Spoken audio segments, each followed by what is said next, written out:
Welcome. In front of me is a Samsung Galaxy Tab A9 Plus, and today I will show you how you can insert SD card into this device. Now, to get started, you'll need to grab a SIM ejector, which will come provided with the device in the box somewhere between the paperwork. But if you can't find it, you could also use a paper clip. Train out one of the ends and it should work just as well. Now once you have either one of those, you can then pop out a tray, which is located at, I guess we can call it the bottom if we're looking at it in a kind of like a duct manner. So you can see there's the tray. So using this tool, you want to push it in, and you can see that it will release the tray enough for you to be able to just pull it out of there.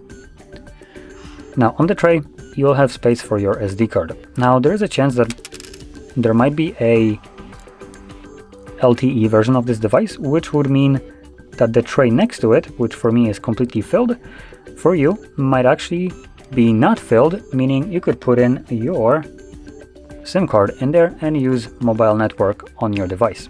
Now that's not the case for me, so I'm just gonna put in my SD card and call it a day. Now another thing is, when placing these cards on the tray, make sure that they're laying flush, as you can see. In terms of this specific one with just the SD card, it does go in there. Well, you have to kind of force it in there, so it places itself completely flush, and it is going to hold in there pretty well, so it shouldn't fall out at all. Now once it's on the tray flush, you want to just put it back into your device, and that's it.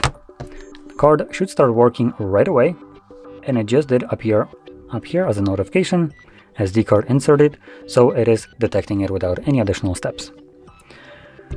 So with that being said, if you found this very helpful, don't forget to hit like, subscribe, and thanks for watching.